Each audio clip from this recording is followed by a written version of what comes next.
Hello my friends and welcome back. It is Wednesday, so happy Wednesday to you. It's hump day. Let's survive it. Things are difficult in Ukraine and I have to begin with news that is at the same time very scary, very troubling, but also it ended very well. It's a bombshell of a news, namely assassination attempt against Zelensky.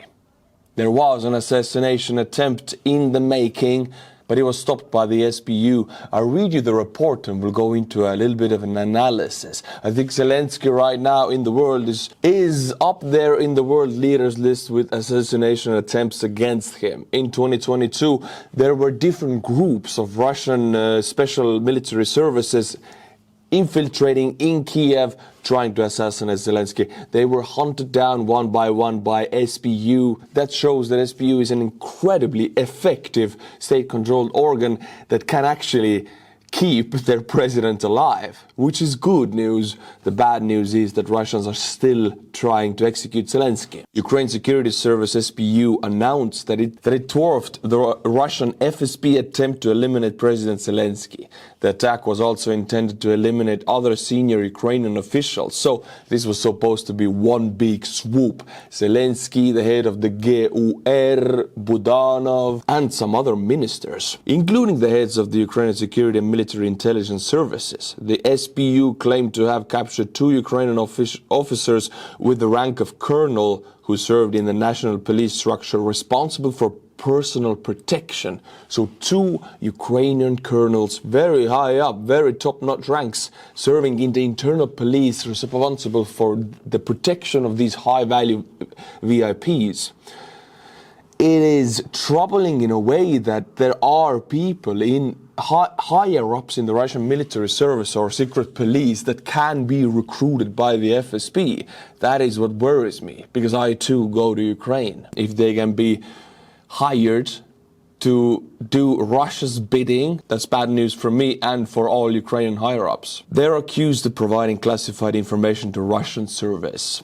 The attack was to be executed using drones or missiles from the Russian armed forces, with recruited agents responsible for providing the coordinates of the Russian leaders' locations. So how it would look like Zelensky is moving around so much and he's the most well physically protected and guarded man in all of Ukraine. So it will be very difficult to predict where he will be, or will he be alone or not? Well, he's never alone.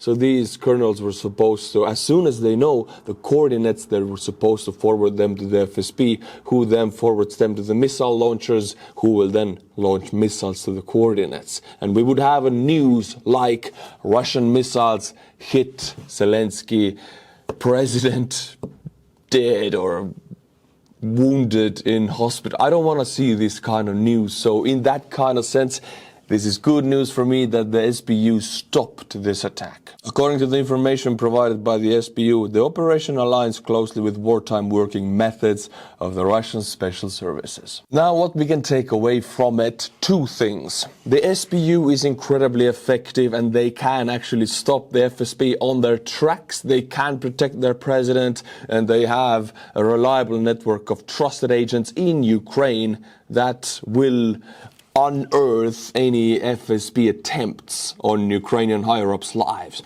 Now, the second thing we can take away from it is also that FSB is able to recruit Ukrainian higher-ups even into internal police and secret police, even from colonels responsible for the personal security of higher-ups. This is a very bad news. The first one is very good news, so this is what I meant when it's so mixed. Now, my friends, a little snippet from my previous trip to Ukraine. I came back only a few days ago, and in every video I'll show you a little bit of what I did in Ukraine. In this one you can see in the b-roll behind me how we were in a drone academy, and I, for the first time in my life, tried to fly an FPV drone, first in the simulator and later really, and it's so difficult. I had no idea.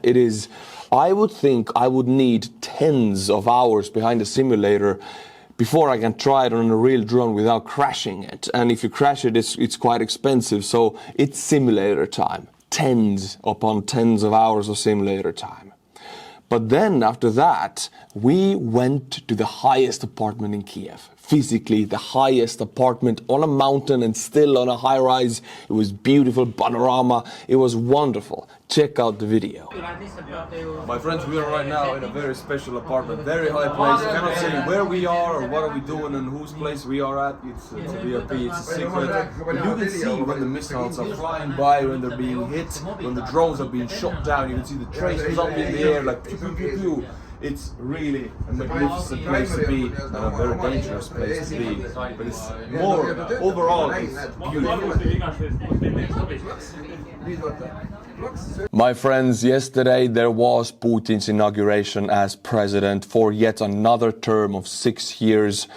I mean, Putin was re-elected, like we all know about the presidential elections. I called it even. I said about a week before the elections the exact percentage to the 0.0. I think I said 87.7 or 97. I don't even remember, but I said the exact number. And later when the polls came out, the fake polls, it was exactly that number. But I didn't actually need to call it because it's a running joke among us military bloggers. Russia uses the same percentages almost always. When governors are elected or presidents of some sort of clubs or the entire country, it's usually 87.7%. So I didn't have to call it, I just knew. It was 87.7, and for me this was a bit funny.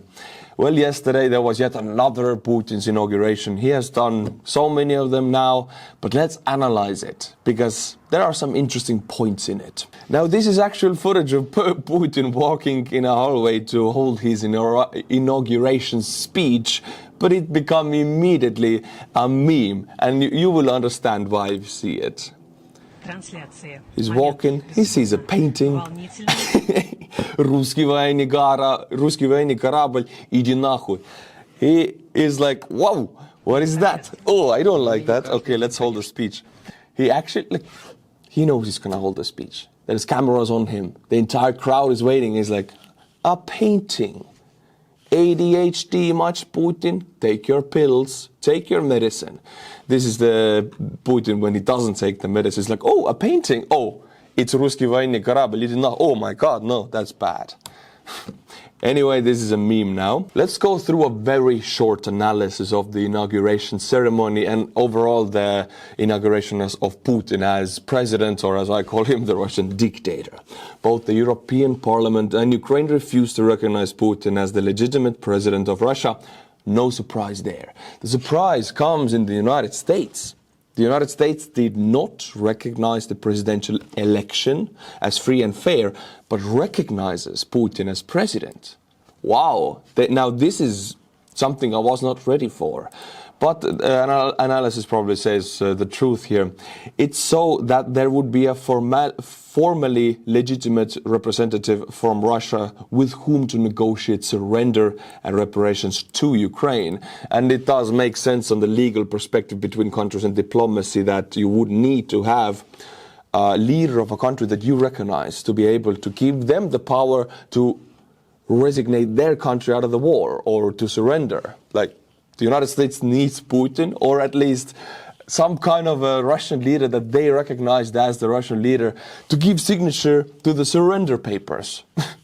And I like that. Now, according to the Russian constitution, every time after a president is inaugurated, the minister's cabinet resigns, the government resigns, and then the new president names a new government, which usually consists mostly of the people who were there before. But this is a little bit different because Putin's biggest loyalist, the Minister of Defense, Sergei Shoigu, there are many moves against him from the higher-ups. His two deputies have been arrested in separate occasions on accusations of bribery. And we'll cover that moves against Shoigu a little bit, but there are three people who have question marks all around them. Will they retain their positions? Shoigu, being a loyalist, but still with such failures in Ukraine, he will have to be responsible. It is also unclear whether the current members of the government, particularly Defense Minister Shoigu, Interior Minister Kolokoltsev, and Finance Minister Siluanov will retain their positions. Time will tell.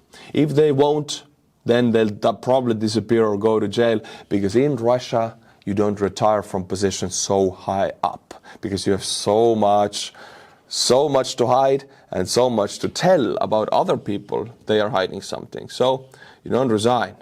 You die in the position, or you die in prison. Now, my friends, I'll bring you the list of countries that, in my eyes, unfortunately took part, were physically represented present at the inauguration of Russian dictator Putin. And the first of them is France, second is Hungary, and third is Slovakia, and fourth is Greece. We see 4 countries that are in the EU, very closely connected to European Union, and they are represented in the European Parliament, taking part in Putin's inauguration, the very same dictator who the European Parliament did not recognize as the president of Russia, and these countries are still taking part. So this makes me sad. This is bad. It's not right. What can I do? I'm just a lay infantryman. There's also Malta and Cyprus. And now, my friends, the cherry on the top of the inauguration party. I kid you not, Steven Seagal is present. If you don't know, well, I didn't know until recently, but yes, he lives in Russia. He fled from the United States because of the accusations from the woman of that word, which I cannot say, and many stories that he actually did it and had to flee.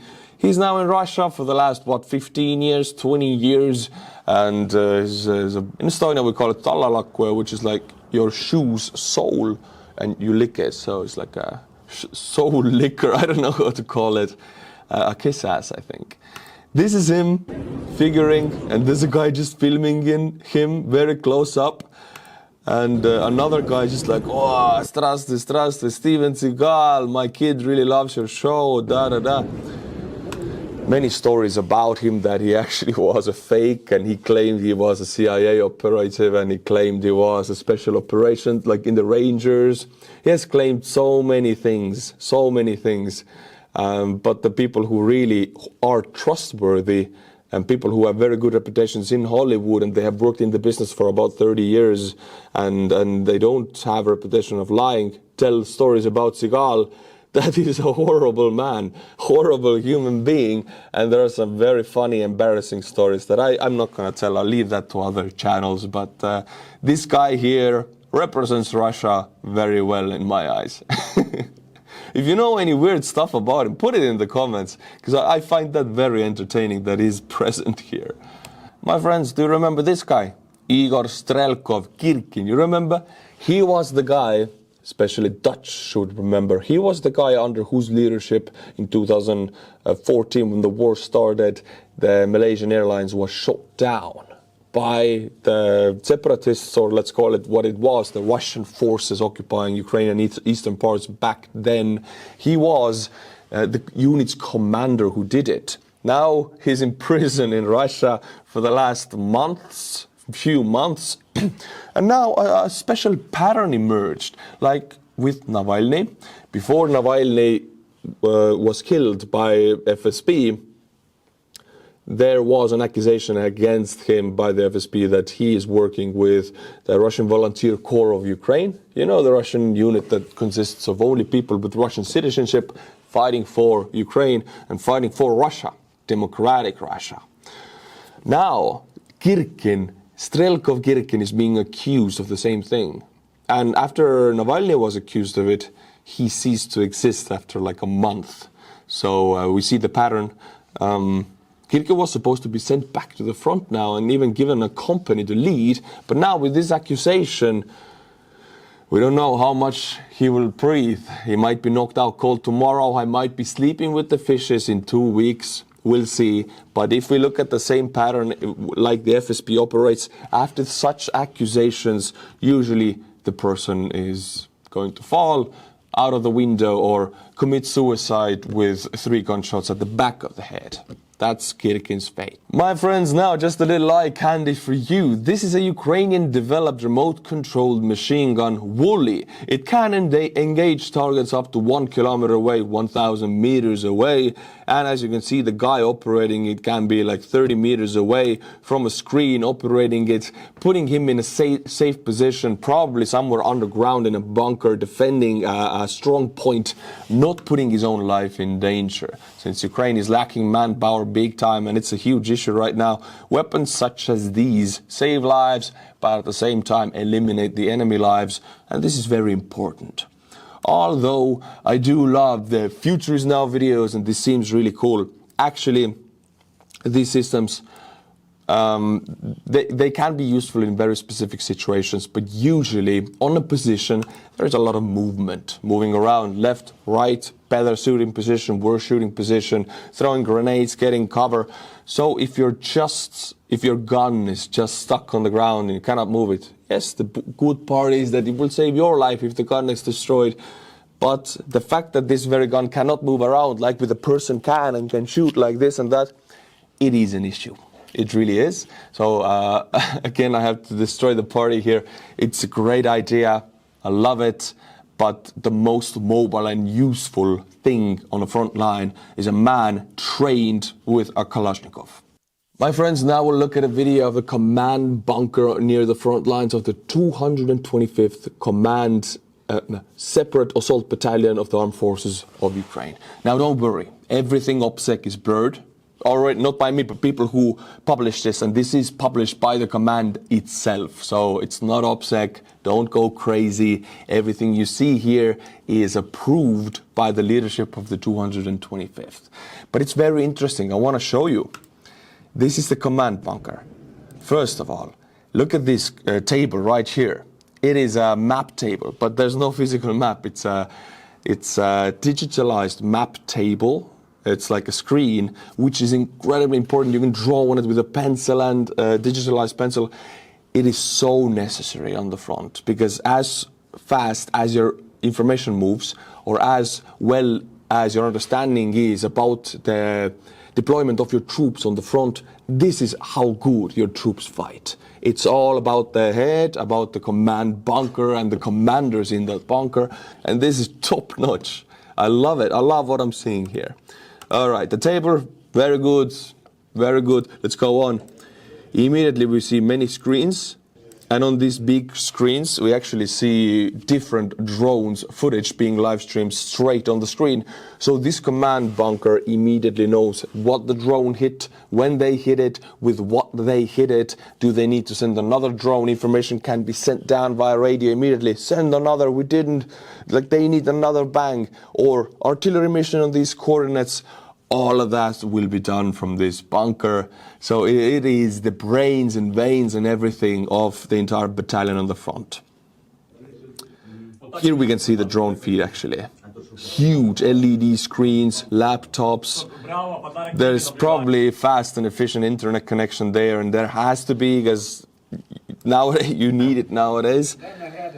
But I cannot describe enough how important and how valuable it is that Ukraine has such a capability. Now this looks like almost any United States command bunker that we have seen in wherever you have seen them, but this is a compliment. Russians are lacking in this kind of stuff. United States is the leader in leading. They know how to lead, how to manage huge assault operations or defensive operations. They know their command bunker stuff very well. And I see here that they have translated that into the Ukrainian command structure, which is a huge part in victory. You need this to be able to dominate on the battlefield. My friends, yesterday Ukrainians used ATACMS. Oh, big deal, they use ATACMS over us daily. But this attack says a lot of Ukrainian capabilities right now and what the United States has sent them, because they did not attack a command structure or a general's position.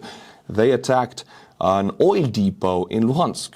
Oil depot, I don't even mean oil refinery, I mean oil depot. A facility that is storing oil or gasoline or diesel. These tanks right here, and they burned all the night until they burned empty. So this took away Russian gasoline reserves from the army. It's really bad for them. But the thing is, oil depots are not considered so high value of a target that ATACMS should be used on them. So the fact that Ukraine used an ATACMS, yeah, it was successful, very good, but they used ATACMS missile, one missile on an oil depot, says to us that either this was a very special oil depot and it hurts Russians so much that Ukrainians wanted to waste one ATACMS, or that they have now more ATACMS and can strike targets such as oil depots with them. ATACMS are the weapon. You don't use the weapon for some target. This is some target, oil depot. So this gives me a good impression that the United States has actually followed through and sent a big amount of ATACMS missiles, and Ukraine is a little bit more free to use them on lesser value targets that still hurt Russia a lot. And here, of course, we can see the airframe and the motor part. It's exactly near the location of the fire, so we know what it is. It was the ATACMS. My friends, I mentioned at the beginning a video about some moves against Russian Defense Minister Shoigu. Now, Shoigu is not effective, he's not smart, and he's quite bad at leading the Russian army, but he has a very important quality that Putin very much admires, and he values that: loyalty. Shoigu is a loyalist. He has been the defense minister for an eternity, and I guess Putin has never been able to question his loyalty. And that has not been the issue, even though Russians are taking huge losses and they're not even following their own doctrine. We're assaulting on Ukrainian positions. They're just assaulting, not following any doctrine. And that is Shoigu's responsibility, to make your army effective and follow the doctrine and achieve results. Shoigu is not doing that. Now, there are moves against him. His two deputy defense ministers have been arrested on separate occasions of bribery, and this is definitely a move against the defense minister himself. I'll read you a report. A representative of the Ukrainian Prosecutor General's office stated that 50 North Korean supplied rockets have been used to attack Ukraine from December last year to the end of February this year. 50 is not that big of a number, since North Korea has supplied many of them. 50 is like a surprise that this number is so small in the half a year span. Of these, half did not reach their targets and exploded in mid-air. This information suggests that the quality of North Korean military equipment is low, as generally expected. Low is an understatement. Incredibly low. If you have 50% dots or explosions in mid-air, I mean, I wouldn't even borrow these missiles. However, it's important not to make sweeping generalizations about the entire North Korean arsenal. Previously, sources indicated that North Korea has supplied Russia with outdated rockets and munitions while demanding a very high price for this junk. Now, how is it all connected to Shoigu? Well, Shoigu went to North Korea. He was the one who made the deal for Putin, so that North Korea would be sending Putin well over 1 million artillery shells, even over 2 million, I think, and rockets. This might explain why Russian president is dissatisfied with the defense ministry's performance. Last autumn, the Russian defense minister spent 5 days in North Korea, culminating in an agreement for ammunition supplies to Russia. It is likely that the minister and his associates collected a commission for their hard work. Of course they did. Being a higher up, or the higher up, like Shoigu is, one of the highest positions in the entire country, whatever you do, you take a cut. And it's not like 5% or 7% like corrupt officials in the EU, the ones that are corrupt. No, in Russia, that is huge. It's like 35%. I'm not kidding. This is the percentage. About 30 to 35% is what the, for example, procurement officer takes. He gets 10 million to buy new gloves or new armor for the soldiers. He takes 3 for himself, like a 1/3. It's a huge amount. So now that we see Russians not following any doctrine, we see North Korean missiles and artillery shells being darts and exploding in the barrels sometimes, of course Shoigu will have to take that hit because he negotiated that. He is responsible for the army's performance. He is responsible for delivering results for Putin for tomorrow, May the 9th, Den Babedi, Victory Day. There are no results, there are no doctrine, and perhaps soon there are no Shoigu. We don't know that. But there are moves against Shoigu, and it's becoming very interesting. And my friends, now an analysis by Finnish NAFO fella Joni Askola from Finland. Woo! Suomi mainitu, torilla tavataan. I rely on his analysis because it's so damn good. It's just a lot better than mine, and I hope you like it also. You can find his Twitter. You can find his Twitter in my Twitter, which is in the description below. The Ukrainian command has made a decision to restructure the strategic reserve of the Ukrainian army and establish the 11th Army Corps based on this reformation. The main point here is that Ukrainians are reforming their entire army, which is connected to the naming of General Syrskyi to the Chief of Staff position of the entire armed forces. He is reforming the army and even creating some new units, big units from zero.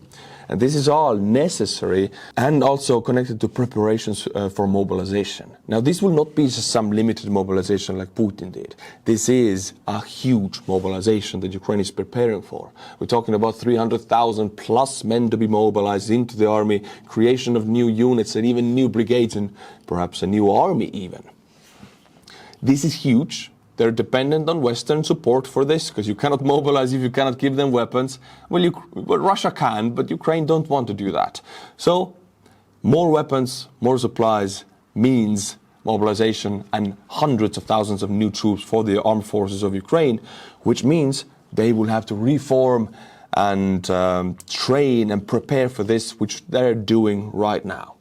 After the full-scale Russian invasion of February 2022, the Reserve Corps, originally formed in 2016 as a strategic reserve of the armed forces of Ukraine, underwent a substantial transformation.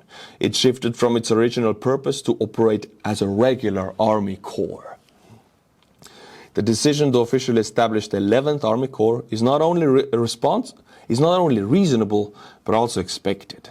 The 11th Army Corps consists of 4 mechanized brigades, 1 artillery brigade, and 1 tank brigade. And reading this, I am again reminded of how big Ukraine is and how small Estonia is. In Estonia, I was part of the 2nd Brigade, of Infantry Battalion, and we also have the 1st Brigade. And that's it. And you might be laughing now, what? Yes, we have 2 brigades in Estonia. We don't have a weaponized or militarized air force, and we don't have a heavily militarized navy. We have patrol boats. Our air force is covered by European Union and NATO countries who will patrol it with F-35s. For example, they're coming again in the coming weeks, F-35s to Estonia. But we have 2 land brigades. That's it.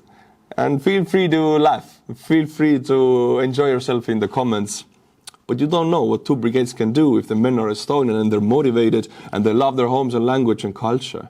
These 2 brigades are 10 Russian brigades or more. Now, my friends, buy me a coffee members, monthly members, butchering time. I'll do it every time. And when my Patreon was deleted, I was sad as hell, but I never go down and cry for a long time. I get back up, I make a new platform, and you guys were so nice to me that you joined. So I gotta keep butchering. I cannot butcher enough. Katria, yes. Jens-Erik Hoverby, Toivo Makk, Olena Tulenko, Ukrainian name. Easi NC, Maria, Harald, Christopher Mahon. Thank you to these monthly members of Buy Me a Coffee. If you like my channel, you know what to do. And now, my friends, I will leave you with my podcast with the United States Ambassador George Kent. The podcast will air next Monday, 12 a.m. Estonian time at REHI Podcast channel. Link is in the description below. Go and watch it, be ready for it, and just enjoy that 1 minute now. Until my next video, my friends, Slava Ukraini, and bye-bye. I went through your Twitter account, and I was really surprised that you take part in so many different activities in Estonia. Like, I think you are much more culture than I am. Well, I think part of the role of a diplomat, U.S. ambassador, is to reach out to every part of the host country. And we didn't have an ambassador here for 4.5 years before me.